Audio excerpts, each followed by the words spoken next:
Assalamu alaikum fam, hope you're doing great. So, this is a book I've read quite some time ago.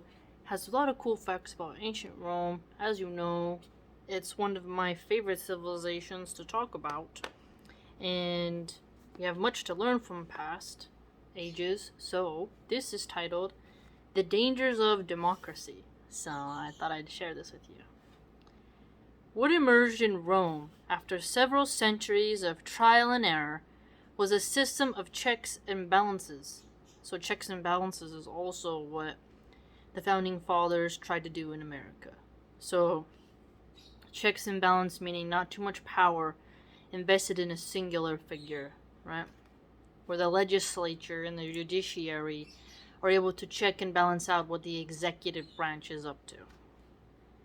A form of governance that compromised a bit of monarchy, a bit of oligarchy, and a bit of democracy. So here he's contending you have monarchies, democracy, and oligarchy types of values, oligarchic I should say, in that. Two consuls were elected as heads of state and government.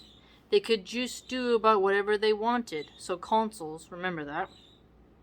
So consuls, two of them becoming heads of state and in positions of authority. But there were breaks in their power. They were voted in for 12 months only and could be taken to court for illegal acts after leaving office. So here's a really good point there. Very short terms. A lot of people have pointed out currently in America that so many politicians, as soon as they get in office, they are focusing on campaigning again, and not really of what their constituents want, but what their donors want. And some have argued you should only be allowed to be in office once. We should cycle through people more.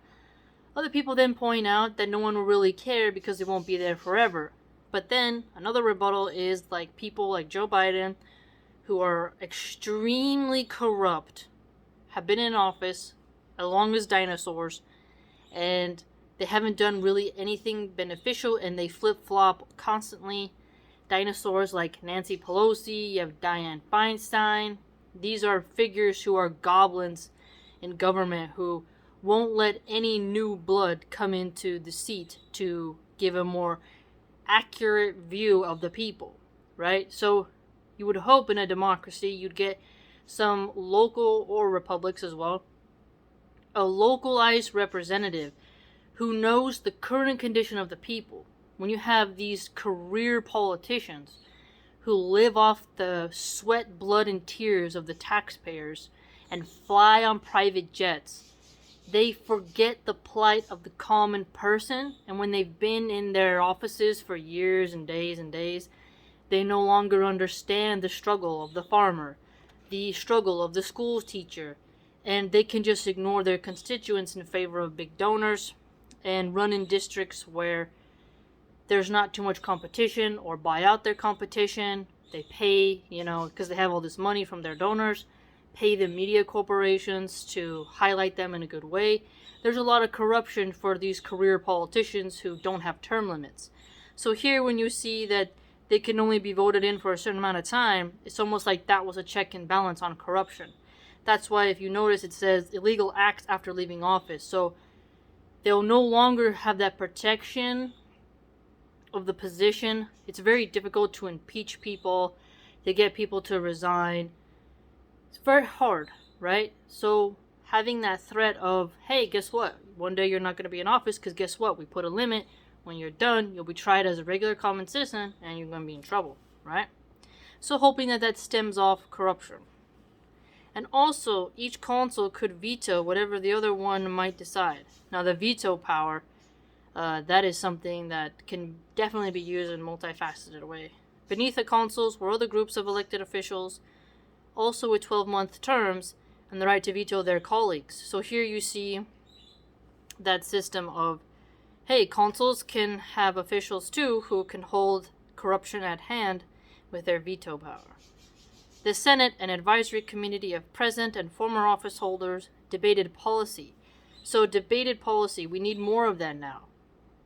Open debates of policy, less agenda-driven narratives, of propaganda and big tech censorship in order to frame a fake narrative that doesn't really show the nuances to both sides, right?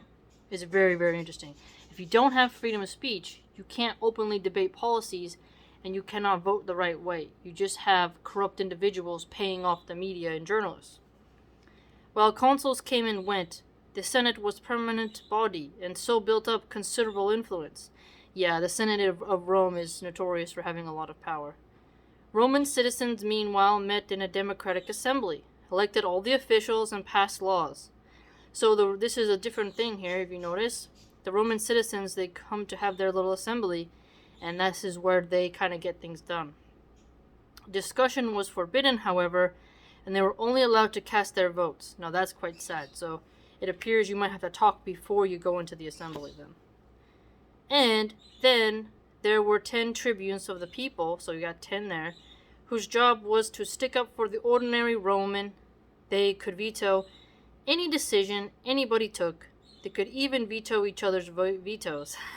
So, right there you get sort of like the veto is, one could argue, similar to the filibuster that we have now in America, which people have a love-hate relationship for, depending on if their policy is the one that is getting enacted or not. So this one, this niqab keeps sliding up, sorry fam. They have this aspect of several branches where debated policy happens in the Senate, but it appears it cannot happen in the democratic assembly of the Roman citizens, where discussion was forbidden beforehand. So the tribunes, you have the consuls, you have the Senate, and then you have the committees that are under the Senate, and this is leading to a very strange checks and balances, I might say. But again, it is just another highlight of some nerdy things about the Roman Empire and how their power dynamic changed. And as you know, the Roman Senate was notorious for having their matches, right, of this, and that. The common person didn't really get to see all that action. I wish we kind of had that today. But they did get to talk in the forum where people could be like, oh, bada, bada, bada, you know?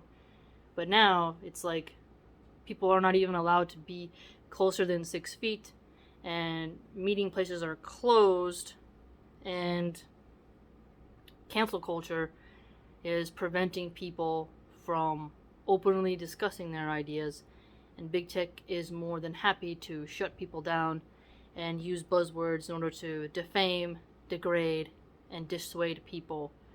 And it is quite sad. So democracy works when you have the open discussion of stuff, when you can freely really test ideas, and that is very essential. Otherwise, you're just returning back to, you know, a technocratic elite of the technocracy who, you know, they're the enlightened ones and they will lead the way, and you, pleb, be quiet. So it is interesting to think about. Because Rome, remember, they didn't want to have a king. They wanted to have the Senate, and they wanted to have a check on any person who would attempt to be a dictator.